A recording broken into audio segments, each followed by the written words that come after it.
Halo, gambar di belakang saya ini yaitu setelah kita merayakan Natal di GPDI, ini adalah teman-teman kelas remaja saya di Gereja Pantekosta di Indonesia. Jadi saya ikut kelas remaja sekolah minggu dari SD sampai SMA. Gurunya sama, Pak Lukas Tondok ya. Kita semua berhutang budi sama beliau karena dialah yang mengajarkan dasar-dasar Alkitab untuk kita semua ya. Seperti kalian lihat di bawah ini teman-teman saya, mereka berasal dari Kampung Soek atau Pulau Owi ya, ada Pulau Owi. Kadang kita ke sana, saya pernah ke Pulau Owi, itu satu pulau kecil dekat Biak. Kurang lebih sekitar 3 jam dengan kapal ya, 2 jam kali ya. Dan banyak ikan gitu loh, banyak ikan.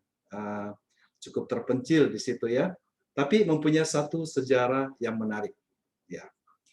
Biasanya pada Natal kayak begini, saya dan adik-adik saya kita bikin paket-paket karena depan rumah kita itu banyak nelayan-nelayan. Biasanya kita ada kue, ada gula macam-macam gula-gula atau apa kantong plastik. Malam-malam kita keliling bagi-bagi gitu untuk Natal untuk mereka ya.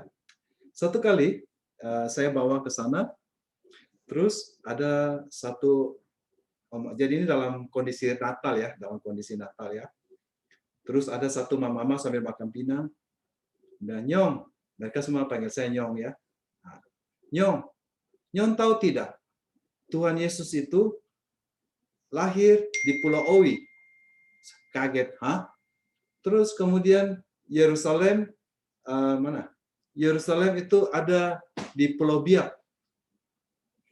Saya pikir ini oma ini nenek ini mungkin ini ya salah info ini ya, salah info. Nggak tahu dari mana dia dapat info. Biak itu pusat dunia Nyong katanya. Biak itu adalah pusat dunia. Oh ya ya gitu. Saya iyakan aja. Kemudian saya pikirkan, kemudian akhirnya saya mendapat satu informasi yang menarik. Jadi rupanya itu ada satu kepercayaan namanya koreri. Koreri ya. Koreri itu seperti orang masuk ke dalam api dan keluar menjadi sesuatu yang baru. Konsepnya itu seperti konsepnya Mesias, konsep Mesaya ya. Jadi hampir di beberapa agama semua ada konsep Mesias ya. Kalau di agama Kristen tentu Yesus adalah Mesias, ya, Mesias atau juru selamat. Kalau di agama Hindu mungkin Krishna ya. Kalau di agama Buddha Jilehut atau Maitreya. Kalau mungkin agama Islam Imam Mahdi ya. Jadi kalau di Jawa namanya itu Raja Adil, Ratu Adil ya. Nah, di Papua juga ada namanya Koreri. Ya. Namanya Mansar Manar Maker ya. Jadi saya cerita sedikit ya. Kemudian mulai ada ide itu bahwa Yesus lahir di Pulau Owi. Aneh ya. Dari mana itu ceritanya? Kemudian waktu saya umur seperti ini, saya mulai adakan tanya-tanya orang, saya mulai investigasi. Nah, saya dapati bahwa ada kepercayaan Koreri yang tahu itu orang-orang tua. Tapi mereka tidak mau bicarakan, anak-anak muda banyak yang tidak tahu. Nah, saya mau cari nih, dari mana ini, asalnya ini, ada apa gitu loh. Dari mana ini gitu. Akhirnya saya ketemu, jadi rupanya asal cerita itu berasal dari Pulau Owi, yaitu pulau kalau kalian pernah tahu Pak Barnabas, Pak Michael Manufando. Michael Manufando itu dari Pulau Owi, itu dari pulaunya dia. Saya sudah confirm sama beliau akan kisah ini dan beliau mengiyakan ya.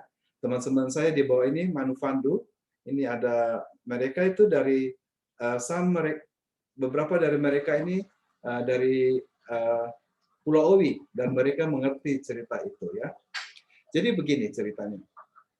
Sebelum Injil masuk di Papua, sudah ada satu kisah. Kisahnya begini. Satu kali di Pulau Owi itu ada orang tua yang kulitnya kaskado. Ya. Kamu tahu nggak kaskado? Apa itu? Kaskado itu kayak kurap. Kalau kita di Papua bilangnya kaskado. Jadi kurap, jelek banget, kulitnya itu kurap di sini ya. Ugly lah, maksudnya jelek lah, tua gitu, kurapan lagi. Nah, di kampung itu ada kembang desa, namanya Insoraki, ya. Sedangkan orang tua ini namanya Manar Maker, ya, Manar Maker. Satu kali katanya Insoraki itu mandi di kali, lagi mandi ya, mandi kali. Nah, masa Manarke itu di hulu sungai ngintip, wah ada cewek cakep mandi. Nah, katanya konon dia lempar buah, namanya buah bundi. Nah, entah bagaimana buah bundi, tapi yang konon ceritanya buah itu ikut aliran sungai dan menyentuh buah dadanya si Insoraki. Dan Insoraki teriak, ye, katanya. Udah ada kan katanya susu, sus. Jadi nama itu dikait-kaitkan gitu ya, dikait-kaitkan. Jadi konon tiba-tiba perawan Insoraki tiba-tiba hamil. Hamil tanpa suami, tanpa diketahui anaknya siapa. Ya marahlah pemuda-pemuda ini kan, pemuda-pemuda ini yang suka sama Insoraki ini pada marah. Siapa anak daripada bapak daripada anak kamu? Ya. Akhirnya dikumpulkanlah semua orang di pinggir pantai. Jadi waktu anak itu lahir, si Insoraki bawa anaknya, katanya, dikumpulkan laki-laki semua, tua muda semua kumpul untuk tanya Insoraki siapakah anak daripada kandungannya itu. Di luar dugaan, Insoraki menunjuk Mansar Manar Maker. Wah, cemburu dan marah apa? Kok bisa orang tua Kaskado ini bisa mendapat perawan cantik ini, kembang desa ini nih? Ceritanya dari mana ini? Ya. Nah, konon pada waktu itu penduduk kampung mengusir mereka bertiga, Mansar Manar Maker, Insoraki, dan babynya. Nah, konon waktu mereka pergi ke pinggir pantai di Pulau Obi, itu mulai sore, Mansar Manar Maker mereka nyalakan api unggun. Mereka lagi ini kumpul gitu, api unggun besar. Tiba-tiba Mansar Manar Maker lompat ke dalam api unggun itu. Dan pada waktu dia keluar dari api unggun itu, tiba-tiba dia berubah menjadi ganteng, ya, menjadi ganteng, gagah, kulitnya bersih, putih, gagah gitu, kulitnya kaskadonya hilang, menjadi anak muda yang ganteng, gagah. Semua orang kaget, ya. Jadi mereka merasa, wah ini ada satu kesaktian dari Mansar Manar Maker, ya. Jadi waktu itu mereka minta supaya Mansar Manar Maker tinggal di situ, memberikan kesejahteraan. Jadi konsepnya Koreri itu masuk ke dalam api dan keluar menjadi sesuatu yang baru, menjadi lahir baru. Kalau istilah Kristen lahir baru, menjadi sesuatu yang baru dan memberikan kemakmuran. Ya, for some reason mereka percaya bahwa Mansar Manar Maker akan membawa perubahan, bisa membuat orang lebih muda, menyembuhkan penyakit, memberikan kesejahteraan, kekayaan, pokoknya yang baik-baik lah gitu dari Mansar Manar Maker, ya. Konon pada waktu itu Mansar Manar Maker udah terlanjur marah, dia gambar perahu di pinggir pantai itu. Terus tiba-tiba katanya terciptalah perahu. Gue nggak tahu gimana tercipta perahu, muncul atau apa, pokoknya ceritanya begitu. Terciptalah perahu katanya. Nah kemudian orang bujuk supaya tinggallah, jangan ini pergi, supaya membawa kami kesejahteraan, ya. Jadi prinsip Mesias, konsep Mesaya itu membawa kesejahteraan, kebaikan. Makanya Mesiasnya dari agama Buddha itu Maitreya kan gendut, Jilaihut itu kan Buddha ketawa, yang perutnya gendut, karena membawa kesejahteraan sampai gendut, ya. Jadi kalau lu gendut berarti lu sejahtera, ya. Ketawa, happy, berarti membawa kebahagiaan, makanya dia ketawa selalu. Buddha ketawa itu loh. Ya, kamu kelitik-kelitik perutnya, dia ketawa gitu. So itu prinsip prinsip kebahagiaan oleh Manar Maker. Katanya Manar Maker katanya berlayar ke arah barat. Dia berlayar ke arah barat, tapi dia berjanji Dia akan kembali dan membawa kesejahteraan bagi orang-orangnya, gitu loh. Nah, sekarang jadi intrik ini. Jadi mulai ada kepercayaan orang-orang di Pulau Owi mulai menunggu dan menyebar ke daerah sekitarnya akan kedatangan Mansar Manar Maker. Mansar Manar Maker akan datang. Seperti umat Islam menunggu katanya Imam Mahdi akan datang mewakili menghakimi, membawa kesejahteraan. Orang Buddha juga menunggu Maitreya. Orang Jawa juga menunggu Ratu Adil. Siapa nih Ratu Adilnya jadi presiden? Apakah Jokowi? Nah, kita nggak tahu ya. Nah, singkat cerita, udah lama berselang kemudian datanglah misionaris dari barat ke Papua, ya, dari barat dari Papua ya. Jadi dari barat kan dari Jakarta gitu tuh datang ke Papua. Misionaris nih ke pulau itu katanya. Mereka mulai pakai translator mulai menyampaikan Injil. Ceritalah Natal ini. Ini kan suasana Natal ya. Ceritalah tentang Natal ini, bagaimana Bunda Maria hamil, perawan Maria hamil tanpa suami, belum kawin dengan Yusuf gitu loh. Bunda perawan Maria melahirkan baby. Pada waktu mereka cerita tuh orang-orang tuanya semua pada bisik-bisik. Terus tiba-tiba langsung semuanya semua itu mereka setuju. Jadi rupanya mereka interpretasi bahwa misionaris ini menceritakan tentang Maria itu insoraki. Manar Maker itu adalah konsep Allah Bapa, ya. Dan baby itu adalah baby Jesus. Gitu. Dan dengan begitu Injil diterima dengan senang hati di Papua, di Biak. Saya diceritain begitu oleh orang-orang tua. Jadi orang-orang tua ini karena mereka kan tidak bisa baca ya. Jadi mereka itu ke gereja, tapi di lain pihak back in their mind bahwa ini adalah Koreri. Jadi dia punya pikiran begini. Jadi disesuaikan dengan mereka punya kepercayaan yang ini, mereka percaya bahwa bangsa Manar Maker, dia percaya itu seluruh dunia itu orangnya kulit hitam seperti mereka. Ya. Tapi gara-gara Mansar Manar Maker ke sana, membuat orang itu berubah menjadi kulit putih. Karena adanya Mansar Manar Maker membawa keselamatan. Sekarang datang keselamatan itu ke orang-orang Papua. Dan mereka terima. Gitu. Lucu ya?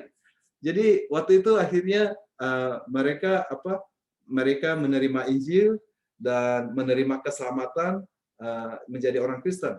Tapi di lain pihak mereka juga tetap mereka bicara sendiri bahwa itu jadi makanya ada konsep bahwa Bethlehem itu sebenarnya di Pulau Owi.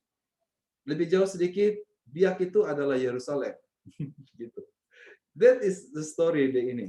Nah, ada hubungannya juga hal ini dengan OPM, Organisasi Papua Merdeka. Jadi waktu itu ada antropolog dari Papua, namanya Pak Kaviar. Jadi waktu itu saya baca penelitiannya pada waktu saya masih umur ini nih.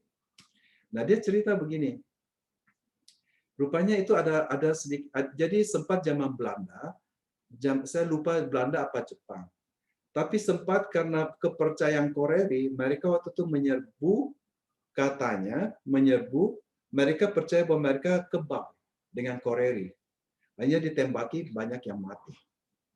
Sejak itu mereka banyak orang-orang tua tidak mau cerita hal itu. Gitu. Jadi generasi muda banyak yang tidak tahu. Banyak tidak tahu. Banyak not even know kalau ada namanya Koreri di Papua, di Biak, ya, di Pulau Owi. Ya. Nah, kemudian ada cerita begini. Ada kalanya ada kayak medium itu bicara begini. Oh, katanya saya mendapat ini berita prophesy bahwa Mansa Manar Maker akan datang 3 minggu lagi. 3 minggu pada bulan purnama dia akan datang, gitu. Jadi kita akan pesta ini sambil nyanyi Yosim. Ini Yosim. Yosim itu kita main gitar terus kita menari-menari putar di belakang ini. Kita akan Yosim, kita akan nyanyi-nyanyi. Nanti dia akan datang dan dia mengenali orangnya. Jadi katanya waktu itu dipotonglah mereka pesta pora, pakainya bikin babi barapen, potong ini, mabuk, minum ini, tunggu. 3 minggu kemudian tidak ada yang datang. Ya, tentu dia harus explain dong, ya. Kayaknya mirip dengan profesi ini di Amerika nih ya. Ada profesi bahwa ini ada presiden tertentu akan menjadi juru selamat, akan menang. Ternyata tidak menang. So, bagaimana dong? Harus di-explain dong. Kenapa? Profesinya salah, nubuatannya salah ya. Ya. Nah, ini juga begitu. Dia di-explain. Oh, dia bilang, oh begini. Masa mana Marker tidak bisa datang karena dia sudah tidak kenali orang-orangnya. Orang-orangnya kan semua pakai rambut hitam, rambut keriting, kulit hitam. Karena banyak orang kayak Buce nih atau yang di depan atas nih. Kulitnya putih, rambutnya lurus. Panggilannya orang Amber, ya. Jadi sempat terjadi pada waktu itu dijadi kambing hitamlah orang Amber, ya.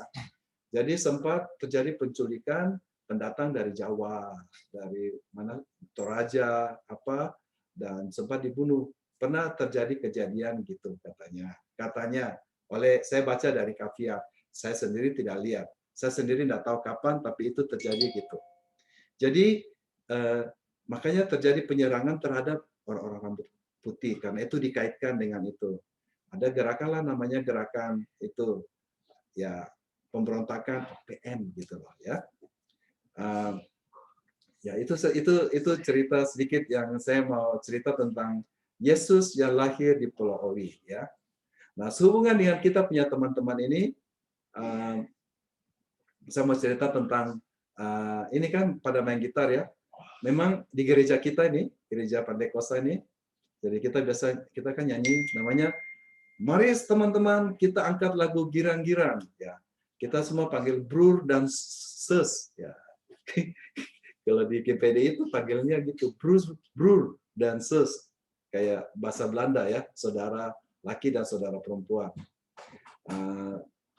Udah biasa di gereja, begitu nyanyi, langsung bagi suara. Bagi 1, 2, 3, 4. Jadi saya udah kebiasa nyanyi itu pakai suara 3. Jadi semua ada lagu, kita langsung bisa nyanyi suara 3. Enak banget. Di gereja tuh semua orang otomatis bisa 1, 2, 3, 4 gitu loh. Perasaan saya gitu. Jadi enak begitu ada kayak seperti udah paduan suaranya gitu. Dan suara mereka bagus-bagus ya. Biasa kalau malam di depan rumah saya di pantai itu orang-orang di pantai mereka main gitar pakai nyanyi lagu Boko. Wah, bagus banget. Tengah malam gitu dengar itu saya suka sekali ya. Atau pada tanggal 17 Agustus ya di jalan ditutup terus mereka bikin grup-grup namanya grup Yosim ya. Jadi mereka main Yosim jadi kita nari jadi macam-macam grup. Jadi kita menari sambil ini baris gitu. Ada gerakannya ya. Konon Yosim dari masing-masing daerah itu beda-beda. Ya. Jadi kamu perhatikan kalau kakinya banyak begini-begini itu kakinya tuh berkesek di itu gerakannya gitu, berarti itu Yosimnya dari Serui ya. Karena daerahnya daerah berpasir gitu ya. Jadi dia cukup digesek gitu. Tapi kalau banyak loncat-loncat itu dari Biak karena banyak batu-batu. Jadi loncat-loncat. Jadi bisa diketahui kondisi daerahnya dari gerakan kaki Yosimnya gitu loh. Ya. Ya, jadi itu yang ini yang tentang Yosim ya. Ya. Terus kemudian apalagi yang saya mau cerita? Jadi inilah kisah saya waktu ini. Nah, saya waktu SMA seumur ini persis umur ini kayaknya sebulan sebelumnya itu saya sengaja pergi ke Biak Utara ya. Saya mau mencari tempatnya. Jadi di Biak Utara itu ada laut ya, namanya Korem. Itu ombaknya besar. Seberang itu ada sedikit pulau, tidak jauh dari tanah besar. Jadi cuma ini kita naik perahu ke seberang, mungkin 10 menit ya kita harus naik perahu. Nah di pulau itu dibangun pemukiman khusus untuk OPM yang yang organisasi Papua Merdeka yang mau bertobat gitu loh. Jadi mau bergabung dengan NKRI ya. Jadi di situ ini dan di atas gunung itu ada pemukiman pimpinannya namanya Anggandita ya. perempuan. Saya dengarnya gitu. Saya waktu itu kan kita umur begini kan tidak kenal bahaya. Jadi saya sendirian, minta orang kampung antar, saya pergi ke seberang, saya jalan sendiri mau cari rumahnya Anggandita, saya mau wawancarai. Ini foto SMA, pimpinan ketua OPM gitu loh. Saya jalan sendiri, terus ini sunyi banyak. Saya cari rumahnya, di mana rumahnya? Oh, rumahnya di situ katanya. Ya saya ke sana. Sampai saya sana, orangnya pas tidak ada gitu. Ya, jadi saya tidak sempat ketemu. Tapi orang-orang semua bilang bahwa itu sangat berbahaya gitu loh. Ya apa kalau misalnya tiba-tiba Buce diculik, terus dibunuh, tidak ada yang tahu gitu ya. Ya waktu mama saya tahu juga, mama saya sangat marah gitu loh. Kamu itu ada apa gitu loh? Kamu itu bahaya banget gitu ya. Nah terus umur-umur seperti ini, rambut saya masih banyak ya. Sekarang kan udah mulai nipis ya. Ya ini waktu umur 17 tahun, nah gitu ya. Nah, umur saya seperti begini, saya kemudian apa nih?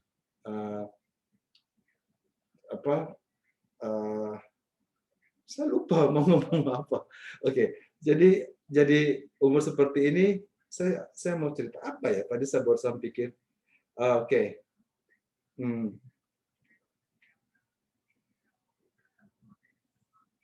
Saya lupa, saya mau pause dulu. Teman-teman saya ini, kalau mereka kawin di Biak, biasanya mereka itu pakai mas kawin. Ya, mas kawinnya di Biak sangat aneh, karena mereka itu punya permintaannya biasanya misalnya 10 piring raja. Apakah piring raja itu? Ternyata piring raja itu piring antik dari dinasti Qing atau dari dinasti Ming dari ini. Somehow banyak di Biak ada ditemukan itu mungkin kapalnya karam atau bagaimana atau terjadi pertukaran dengan damar, dengan burung cendrawasih, dengan penduduk setempat, tapi mereka punya koleksi piring-piring antik Cina gitu. Dan papa saya kadang-kadang suka beli dari penduduk asli, penduduk itu mereka simpan. Ya. Jadi 10 piring raja itu kayak 10 piring antik dari dinasti Ming. Besar ya. Wah itu berharga piring-piring kuno gitu. Terus kemudian juga jadi biasanya mungkin 10 piring antik, 100 piring batu, 1 motor Johnson gitu loh. Kalau di Biak begitu. Kalau di daerah pegunungan pakai babi. Ya, saya dengar kalau di daerah pantai gitu piring antik dengan piring atau motor tempel untuk Johnson gitu. Nah, saya juga mau cerita satu kali. Ini ada satu kisah yang mendebarkan ya. Jadi satu kali terjadi apa? Saya tidur di lantai 2 malam. Saya kan pakai kacamata ya. Terus tiba-tiba mati lampu. Terjadi badai. Wah, angin kuat dari pantai itu. Itu semua cuma kilat aja gitu. Jam 2 pagi tiba-tiba saya lihat sekelebat, saya lihat dua orang lompat naik dari atas masuk jalan, karena kan gelap ya, sepintas saya juga tidak pakai kacamata kan kabur.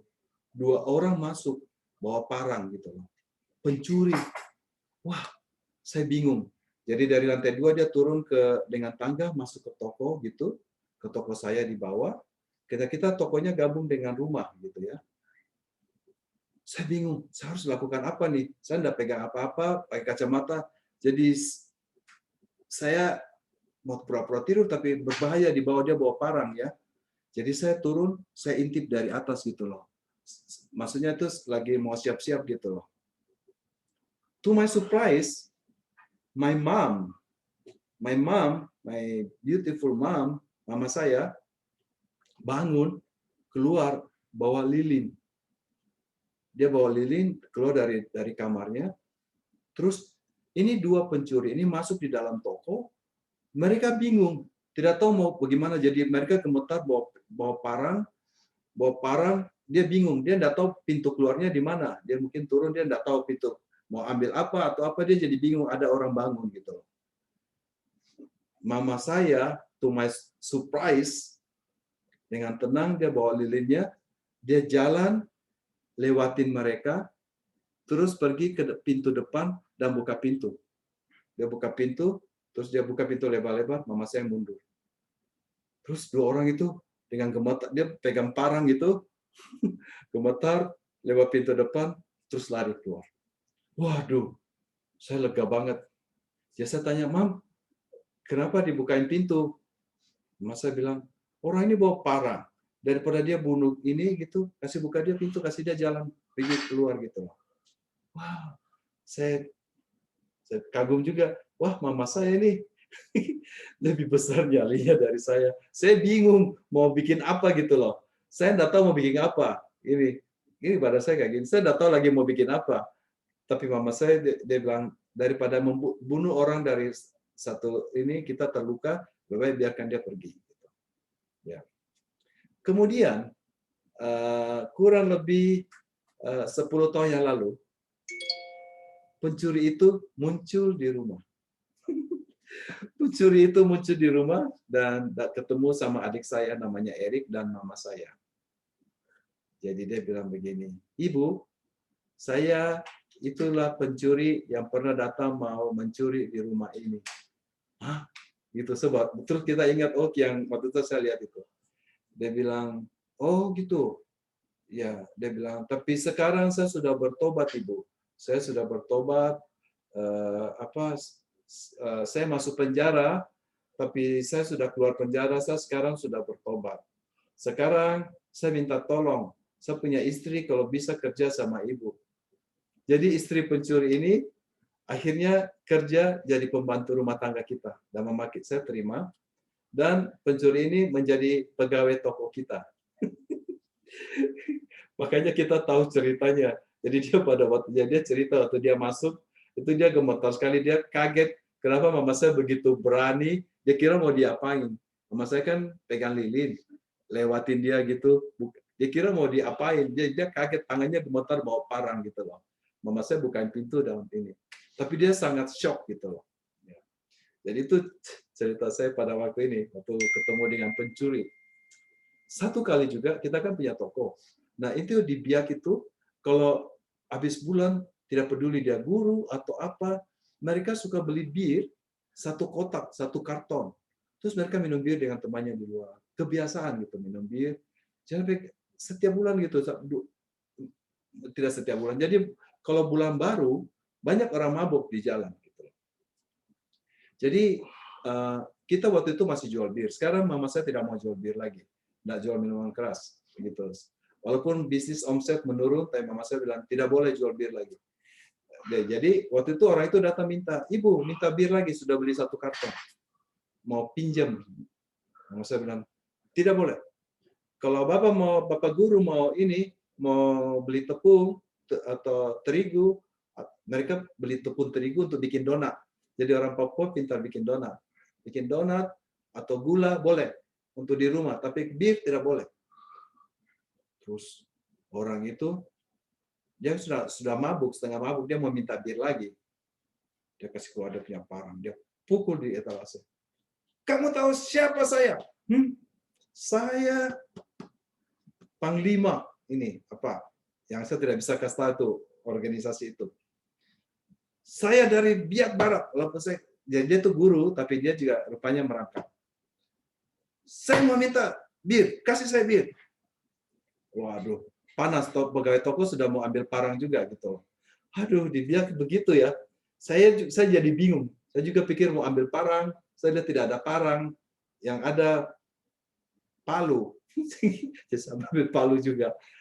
Terus mama saya lihat begini, mama saya bilang begini, semua laki-laki ke belakang. Jadi kita ada pegawai toko ada 4-5 orang laki-laki semua dengan saya, terus ada 2 perempuan. Semua laki-laki ke belakang. Laki semua ke belakang. Terus jadi kita ke belakang. Saya bingung kan, masa tinggalin mama saya sendiri ini. Terus mama saya lihat itu guru itu, terus dia pukul meja juga. Mama saya juga pukul meja. Pak guru punya otak di mana? Hah? Otaknya di lutut ya? Seorang guru memberi contoh seperti itu, jadi pemabuk, dia bilang gitu. Nah, saya tidak akan kasih. Dia kaget karena ada perempuan ngomong begitu sama dia. Dia kaget, terus dia keluar. Dia keluar, setengah jam kemudian dia muncul lagi. Ibu, saya minta maaf, katanya. Saya tadi mabuk. Ya sudah, dia bilang, mama saya bilang, sudah. Kalau Pak Guru mau saya kasih utang terigu boleh, tapi tidak boleh biar lagi. Ya Ibu, saya minta satu sak tepung terigu. Ya ada. Itu. So itu ceritanya di Biak. Ya, serem ya. Pakai bawa parang gitu loh. Satu kali juga saya lagi siang-siang nih, saya lagi mau ulangan kan, jadi saya lagi belajar. Tiba-tiba saya lihat dari depan ada di depan itu di pantai kan ada nelayan-nelayan tinggal situ. Lagi bertengkar, istrinya tuh rupanya ada dua. Saya baru tahu itu ada orang ini punya istri dua. Dia itu lagi bertengkar, dia kejar istrinya dengan parang. Jadi istrinya tuh lari masuk ke toko kita, masuk ke rumah saya. Nyong, saya mau dibunuh. Waduh, saya panik. Saya bagaimana ini dengan orang? Saya kan bagaimana dengan orang bawa parang? Jadi istrinya tuh saya bawa lari, saya masukin di bawah kolong tempat tidur. Terus suaminya datang, masuk ke toko saya bawa parang. Mana dia? Mana dia? Saya bilang, apa? Siapa? Itu, perempuan itu mana? Saya bilang, tidak ada, sudah lari lewat belakang. Dia masuk ke rumah. Aduh, saya takutnya. Untung istrinya ada di bawah kolong itu, di bawah kolong tempat tidur. Dia lihat, dia tidak ketemu apa gitu. Sebenarnya sudah lewat belakang, sudah lari lewat pintu belakang gitu loh.